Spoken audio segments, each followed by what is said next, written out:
Good morning all of you. How are you all? Today I am going to start next video of chapter 4 of class 7. Last class में हम लोगों ने measuring of temperature पढ़ा था और मैंने बोला था कि इसके बाद डू यू नो बताऊंगी इधर का। तो नेक्स्ट था आपका फ़ारेनहाइट स्केल। आपने इससे पहले पढ़ा था क्या, सेल्सियस स्केल के बारे में पढ़ा था। तो Fahrenheit scale is another commonly use scale to express temperature named after the German scientist DJ Fahrenheit. ठीक है, डीजी फ़ारेनहाइट। तो ये जो साइंटिस्ट थे इन्होंने ये डिस्कवर किया था। ठीक है, इन्होंने ये बताया था फ़ारेनहाइट स्केल के बारे में। The lower and upper fix point, तो आपको याद होगा सेल्सियस स्केल में लोअर फिक्स पॉइंट क्या था, जिसपे सी लेवल पे वाटर, प्योर वाटर क्या था, फ्रीज कर जा रहा था यानी जम जा रहा था। और अपर फिक्स पॉइंट क्या था, जिस सी लेवल पे प्योर वाटर बॉयल करना स्टार्ट कर रहा था। तो इसके लिए ये मेज़रमेंट अलग है। वहाँ 0 एंड 100 था, यहाँ क्या है 32 degree Fahrenheit and 212 degree Fahrenheit पे क्या होगा, यहाँ पानी बॉयल होगा और यहाँ पानी फ्रीज हो जाएगा। Most clinical thermometer still use this scale. ज़्यादातर क्लिनिकल थर्मोमीटर, क्लिनिकल क्या, जो आप फीवर मेज़र करते हैं क्लिनिक्स में, हॉस्पिटल में जो इस्तेमाल किया जाता है वही है क्लिनिकल थर्मोमीटर। तो ये फ़ारेनहाइट उसमें होता है मेज़रमेंट, उसके हिसाब से हम लोग मेज़र करते हैं। तो ऐसे में तो आपका अगर 100 डिग्री फीवर है, इसका मतलब 100 डिग्री सेल्सियस नहीं है, 100 डिग्री फ़ारेनहाइट है। ठीक है, 100 डिग्री सेल्सियस तो काफ़ी ज़्यादा हो जाएगा। ठीक है, temperature in Celsius scale may be converted into Fahrenheit scale by applying the following formula। यहाँ ये फॉर्मूला दिया हुआ है जिससे हम सेल्सियस को कन्वर्ट कर सकते हैं फ़ारेनहाइट में, और फ़ारेनहाइट से हम लोग सेल्सियस में कन्वर्ट कर सकते हैं। आपको ये फॉर्मूला याद करके रखना है या फिर आप कॉपी में कहीं नोट करके रख लीजिए इसे। ठीक है, तो अगर आपको सेल्सियस में निकालना है तो फ़ारेनहाइट का जो टेम्परेचर दिया होगा वो यहाँ रख देना है, और इसको माइनस करना है 32 से, और इसको मल्टीप्लाई करना है 5/9 से। ठीक है, अगर आपको फ़ारेनहाइट भी निकालना है तो आपको यहाँ सेल्सियस का वैल्यू यहाँ पे पुट करना होगा। ठीक है, नेक्स्ट है when the bulb of A thermometer is placed in contact with a body. तो बल्ब मैंने आपको बताया था क्या होता है, स्टील वाला पार्ट होता है, जो ग्लास का जो एंड होता है लास्ट वाला, ये वाला पार्ट, ये क्या होता है, स्टील का बना होता है। तो इसको क्या बोलते हैं, बल्ब बोलते हैं। तो बोल रहा है कि जब इसको आप किसी बॉडी या ऑब्जेक्ट, ठीक है, के पास रखते हो, the shining thread of mercury expand, यहाँ जो धागा होता है मरकरी का, ये क्या होता है, एक्सपैंड यानी बढ़ने लगता है, and moves up in the narrow capillary tube, और क्या होता है, ऊपर की तरफ बढ़ने लगता है, नैरो कैपिलरी ट्यूब जिसके अंदर ये होता है। You get to know the temperature by reading the graduation corresponding to the mercury thread. जहाँ तक ये पहुँचा वहाँ पे आप देख लीजिए क्या लिखा हुआ है, तो उतना उसका टेम्परेचर हो जाएगा, है ना। नेक्स्ट है क्लिनिकल थर्मोमीटर, जो अभी मैंने बताया है, जो हॉस्पिटल और क्लिनिक्स में इस्तेमाल होता है। A clinical thermometer is use to take the body temperature of a human being, जिसको क्या बोलते हैं, डॉक्टर्स थर्मोमीटर भी बोलते हैं। If you look carefully at a clinical thermometer, जो कि डायग्राम में है, नेक्स्ट पेज में मैं बताती हूँ, उससे पहले यहाँ देख लो कि reason for using mercury as a thermometer liquid, यानी कि जो आप थर्मोमीटर जो आप इस्तेमाल कर रहे हो उसमें जो लिक्विड क्या होता था, मरकरी होता है, लेकिन उसी का इस्तेमाल क्यों किया जाता है। ठीक है, तो उसका इस्तेमाल इसलिए किया जाता है क्योंकि ये एक्सपैंड मैं पहले ही बता चुकी हूँ, चौड़ाई, लंबाई और ऊंचाई में सब जगह से बढ़ जाना, उसको क्या बोलेंगे, एक्सपैंड। तो ये एक्सपैंड हो जाता है, कब होगा, जब उसको हीट मिलेगा। ठीक है, एंड यूनिफॉर्मली यानी एक समान, ऐसा नहीं है कि लंबाई ज़्यादा बढ़ गया चौड़ाई नहीं बढ़ा। तो ये यूनिफॉर्मली का मतलब होता है एक समान रूप से, ऑन हीटिंग। ठीक है, गर्म होने पे। Can be use over a wide range of temperature, इसको वाइड रेंज मतलब काफ़ी ज़्यादा रेंज पे आप इस्तेमाल कर सकते हो, ज़्यादा टेम्परेचर भी माप सकते हो, कम टेम्परेचर भी माप सकते हो। ईजिली विजिबल, आसानी से दिख जाता है ये। Being opaque and shining, opaque मतलब जिसमें से लाइट क्रॉस नहीं कर पाता, आप देख नहीं सकते, है ना। तो बुक क्या हो गया, ओपैक है, बुक आप सामने रखो, उसके आर पार देख सकते हो, नहीं देख सकते। तो लाइट भी नहीं क्रॉस कर सकता, शैडो बन जाएगा वहाँ पे। ओपैक का मतलब यही होता है। एंड शाइनिंग, ये शाइन भी करता है, अगर आपने ध्यान से देखा होगा तो। Doesn't stick to the sides of a glass tube, तो ये स्टिक नहीं, चिपकता नहीं है। अगर चिपक जाता तो आपको पता कैसे चलता है, रीडिंग कैसे होता। मान लिया जाए ये जो थर्मामीटर है, ठीक है। इसके अंदर जो ये मरकरी है, मान लिया जाए ये पहले इतना था और फिर ये वापस घट गया टेम्परेचर और यहाँ आ गया। अगर ये चिपका रह जाएगा यहाँ पे तो आपको पता कैसे चलेगा कि यहीं पे है, यहाँ पे है, आपको तो लगेगा कि यहीं पे है। तो ये चिपकता नहीं है, ये अच्छी बात है। You will find that the scale on its stem shows temperature from 35 degree Celsius to 43 degree Celsius only। कौन सा स्केल में? यहाँ पे क्लिनिकल थर्मोमीटर के स्केल में जो यहाँ दिखाया गया है, ठीक है। तो यहाँ पे आपका सिर्फ 35 डिग्री सेल्सियस से 43, लेकिन ये क्यों ऐसा दिया गया कि आप सिर्फ इतना से इतना दूर के बीच में ही क्यों मेज़र कर सकते हो?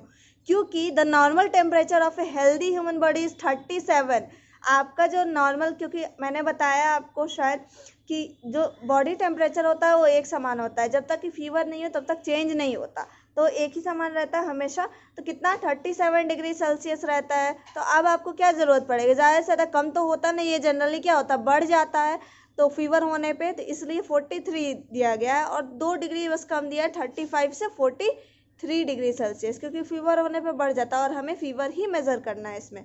And it never drops to 35 degree Celsius, यानी आपका बॉडी टेम्परेचर कभी भी 35 डिग्री सेल्सियस से नीचे नहीं जाएगा। हाँ, लेकिन ऊपर जा सकता है क्योंकि फीवर होता है। और राइजेस टू 43 डिग्री सेल्सियस, और मैक्सिमम कितना तक पहुंच सकता है फीवर होने के बाद? 43, उससे ऊपर नहीं जाता, ठीक है।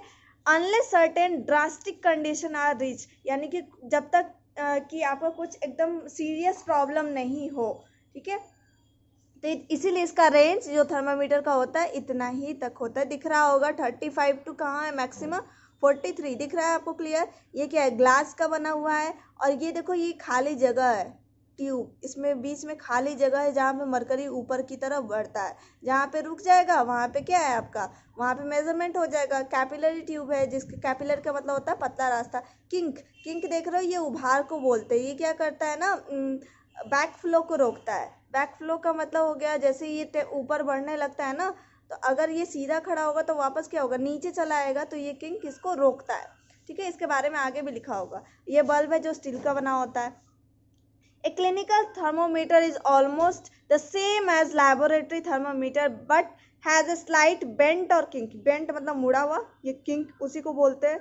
इन tube just above the bulb, यानी कि आपका क्लिनिकल थर्मोमीटर जो लेबोरेटरी में यूज़ किया जाता है वैसे सेम ही दिखता है, बस एक डिफरेंस है क्या? ये किंक, उसमें क्या होगा? सीधा होगा लेबोरेटरी वाले में, इसमें क्या है? ये मुड़ा हुआ है, ठीक है। To check the body temperature the thermometer is normally placed in the mouth. Generally क्या होता है, बॉडी टेम्परेचर मेजर करने के लिए थर्मोमीटर को माउथ में डाला जाता है। The mercury in bulb expand according to its temperature in the mouth and its level increases in the capillary tube, ठीक है। तो आप क्या करोगे? माउथ में डालोगे, फिर ये क्या होगा? ये गर्मी हीट की वजह से, अगर आपको फीवर है तो क्या होगा? गर्म होगा बॉडी, तो माउथ भी गर्म होगा। माउथ की गर्मी से यानी हीट की वजह से ये क्या होगा? एक्सपैंड करेगा, फैलने लगेगा, तो ये बढ़ने लगेगा ऊपर की तरफ, ठीक है, अकॉर्डिंग टू द टेम्परेचर, ठीक है।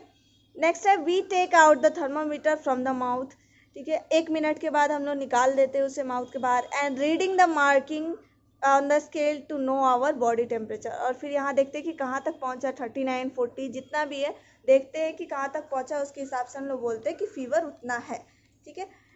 नेक्स्ट है why does the temperature in a clinical thermometer not drop when it is taken out of the mouth.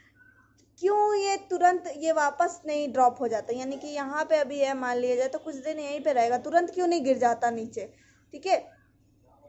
Actually, when the thermometer is taken out of the mouth, the mercury in the bulb contracts as temperature outside our body is normally less, ठीक है। तो ये बोल रहा है जैसे आप mouth से बाहर निकालते हो तो बाहर का टेम्परेचर क्या है? बाहर का टेम्परेचर का में सिर्फ आपके बॉडी, आपको फीवर है ना, बाहर सबको फीवर थोड़ी है, टेम्परेचर पूरा गर्म थोड़ी है, तो बाहर के मुकाबले में आपका बॉडी का टेम्परेचर ज़्यादा है। अब जैसे ही आप थर्मामीटर निकाले तो वापस जो एक्सपैंड किया था, फैला था, वापस सिकुड़ जाना चाहिए, है ना। तो मरकरी को तो वापस इसमें चला जाना चाहिए, लेकिन ऐसा नहीं होता, कुछ देर तक वही रहता है। क्यों? तो रीज़न ये है ना, ये किंक, ये जो लगाया गया है, यहाँ किंक क्या होता है, यहाँ से आधा मरकरी ये ऊपर ही रह जाता है और आधा जो मरकरी है ये वापस इसमें फ्लो हो जाता है। ये किंक की वजह से क्या होता है, मरकरी का जो कॉलम है जो एक समान ऊपर से नीचे तक था, ये ब्रेक कर जाता है बीच में किंक की वजह से, ठीक है। तो नीचे ये मरकरी नीचे चला गया और ऊपर वाला मरकरी ऊपर ही रह जाता है, ठीक है। तो वही यहाँ पे लिखा हुआ है। तो ये actually when the thermometer is taken out of the mouth, जब माउथ से निकाला जाता है, the mercury in the bulb contract, contract मतलब सिकुड़ जाना, क्योंकि एक्सपैंड हुआ था, एक्सपैंड मतलब फैलना, कॉन्ट्रैक्ट मतलब सिकुड़ जाना, तो ये क्या होगा, सिकुड़ जाएगा। As the temperature outside the body is normally less, क्योंकि आपके बॉडी के बाहर का जो टेम्परेचर है वो क्या है, कम है, इसके वजह से वो सिकुड़ जाएगा। The mercury column breaks at the kink, kink break नहीं होता, किंक तो बस ये रास्ता है, ठीक है, घुमावदार रास्ता। तो इसमें जो मरकरी जा रहा है उसका फ्लो टूट जाएगा। दस the mercury level of mercury remain constant even after taking the thermometer out of the mouth. तो जब ये ब्रेक हो गया तो सिर्फ जो यहाँ तक था मरकरी वो बस वापस इसमें जाएगा, पूरा नहीं जाएगा। तो डेट्स वाई आपका कुछ देर तक वो ऊपर ही रहता है, शो हो जाता है, क्योंकि अगर किंक नहीं होता तो हो सकता है सारा मरकरी कहाँ चला जाए, वापस चला जाए, ठीक है। इसलिए किंक इम्पॉर्टेंट है क्लिनिकल थर्मोमीटर में। The mercury in the stem is brought back to the bulb by given a soft jerk with your hand before the thermometer is used again. तो आप बोलोगे कि वापस फिर नीचे किस तरीके से आएगा, तो वही यहाँ पे लिखा हुआ है कि वापस आप जब उसको फिर से थोड़ा सा जर्क यानी झटका दोगे, वो हिलाया जाता है ना यूज़ करने से पहले, ताकि सारा मरकरी यहाँ बल्ब में आ जाए, ठीक है। तो इस बल्ब में लाने के लिए इसको थोड़ा सा झटका दिया जाता है, हाथ से हिलाया जाता है, शेक किया जाता है, ताकि सारा बल्ब में आ जाए, ताकि आपको सही मेजरमेंट मिले। ये भी इम्पोर्टेंट है कि आपको सही मेजरमेंट मिलना चाहिए, नहीं तो क्या होगा, आपको गलत रीडिंग मिल जाएगा, उसके हिसाब से आप गलत दवा खा लोगे, है ना। नेक्स्ट है kink. Kink is a sharp twist, twist क्या, मुड़ा हुआ चीज है, समथिंग लॉन्ग एंड नैरो, लंबा और पतला होता है, ठीक है। तो ये आपके लिए एक्टिविटी है, रिकॉर्ड एंड ऑब्जर्व, ध्यान दीजिए और ऑब्जर्व कीजिए, देखिए और इसको रिकॉर्ड कीजिए। Body temperature of different person, तो आपको अपना पहले make chart of your body temperature and 2 members of your family, कोई भी हो सकता है, brother sister mother father grand parents जो भी हो। Measure the temperature at the same time every day, रोज़ एक ही समय पे रोज़ आप मेज़र कीजिए 1 हफ्ते तक। तो यहाँ है, ठीक है, पूरा 1 हफ्ते का शेड्यूल दिया हुआ है, और आप अपना और कोई भी 2 मेंबर का टेम्परेचर ये आप घर पे खुद कर सकते हो। तो आप देखोगे जनरली लगभग 37 डिग्री सेल्सियस, अगर आपके पास सेल्सियस वाला थर्मामीटर है तो, नहीं तो कोई बात नहीं, फ़ारेनहाइट वाला है तो वो भी आप चल सकता है। नेक्स्ट है following precautions should be take while checking the temperature of a body with a clinical thermometer. आपको कुछ प्रिकॉशन लेना पड़ेगा, यानी कि कुछ देखना पड़ेगा, आप जो टेस्ट कर रहे हो थर्मोमीटर से तो उसमें कुछ खतरा रहता है, ठीक है। तो यहाँ से हम लोग स्टार्ट प्रिकॉशन से करेंगे नेक्स्ट वीडियो में। फ़िलहाल के लिए इतना ही तक, आप वो चार्ट ट्राई कीजिएगा बनाने का, ठीक है।